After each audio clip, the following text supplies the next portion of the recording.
دیکھا کہ گندوگدو سلجان کو 2 تھپڑ مارتا ہے۔ اس کے بعد سلجان روتی ہوئی حائمہ خاتون کے خیمے میں جاتی ہے اور ان کو بتاتی ہے کہ گندوگدو نے مجھے مارا ہے، جس پر گوگچے اسے کہتی ہے کہ تم اسی قابل تھی، جبکہ حائمہ خاتون اور حلیمہ اسے دلاسا دیتی ہیں اور اسے آرام کرنے کو کہتی ہیں۔ دوسری طرف آیت الن خاتون تج تیکن کو نئی پٹیاں پڑھاتی ہے اور اسے کہتی ہے کہ گندوگدو حائمہ خاتون کا سوتیلا بیٹا ہے اور گندوگدو کی بیوی بھی اچھی عورت نہیں ہے، جس کی وجہ سے وہ اکیلا ہو گیا ہے، اس لیے تمہیں اس کے ساتھ تعلقات بڑھانے چاہیے، پھر وہ تمہارے ہر کام میں مدد کرے گا۔ اس کے علاوہ آیت الن کہتی ہے کہ میں اپنے بھائی کی بیٹی گونجا گل کی شادی گندوگدو سے کرانا چاہتی ہوں اور تم گوگچے سے شادی کر لو، اس کے بعد گندوگدو ہمارے قبضے میں ہو جائے گا۔ اتنے میں کوجا بش وہاں آتا ہے اور انہیں بتاتا ہے کہ گندوگدو نے سلجان کو مارا ہے۔ اس کے بعد تج تیکن گندوگدو کے خیمے میں جاتا ہے اور باتوں باتوں میں اسے مشورہ دیتا ہے کہ تمہیں دوسری شادی کر لینی چاہیے تاکہ تمہارے گھر میں اولاد ہو سکے اور پھر تم سکون سے زندگی بسر کر سکو، کیونکہ اگر تم سکون میں نہ رہے تو تم دشمنوں سے لڑنے کے قابل نہیں رہو گے۔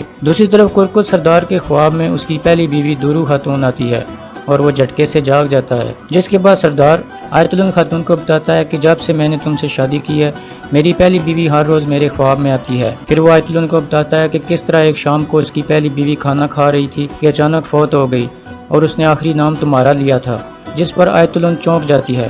اور سردار سے پوچھتی ہے کہ اس نے میرا نام کیوں لیا تھا، جس پر سردار کہتا ہے کہ وہ ہم دونوں کے بارے میں سب کچھ جان چکی تھی اس لیے تمہارا نام لیا تھا۔ دوسری طرف ارطغرل کو بھی ایک خواب آتا ہے جس میں وہ دیکھتا ہے کہ ایک طرف ہرن کا بچہ بھاگ رہا ہے اور دوسری طرف کچھ منگول آ رہے ہیں۔ اتنے میں اسے ابن العربی نظر آتے ہیں اور قریب آ کر کہتے ہیں کہ کب تک تم سوتے رہو گے اور اپنے مقصد کو کب آگے بڑھاؤ گے۔ اس کے بعد ارطغرل کی آنکھ کھل جاتی ہے۔ دوسری طرف کائی قبیلے کے کچھ غدار سپاہی قبیلے سے نکل کر ایک جگہ پہنچتے ہیں جہاں حمزہ ان کو لینے کے لیے آتا ہے اور ان کو کہتا ہے کہ آپ لوگ دنیا کی سب سے بڑی فوج کا حصہ بننے جا رہے ہو۔ اس کے بعد وہ سب سپاہیوں کو سونے کے سکے بھی دیتا ہے،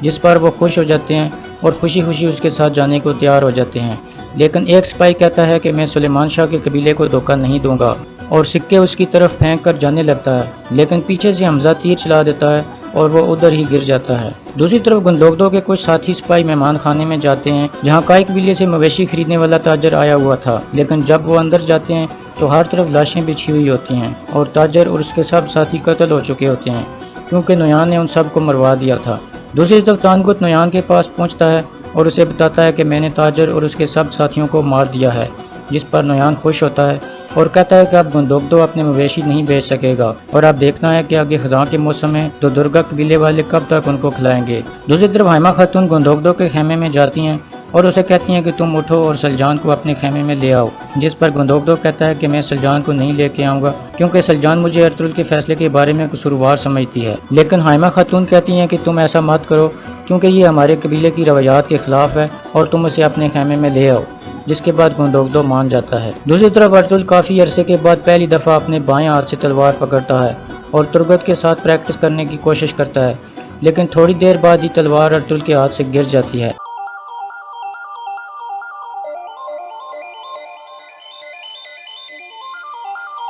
ترگت اسے دوبارہ تلوار پکڑواتا ہے، لیکن ارطغرل کہتا ہے کہ اس کی ضرورت نہیں ہے کیونکہ ابھی میرا ہاتھ اس قابل نہیں ہوا کہ تلوار پکڑ سکے، اور یہاں اس قسط کا اختتام ہو جاتا ہے۔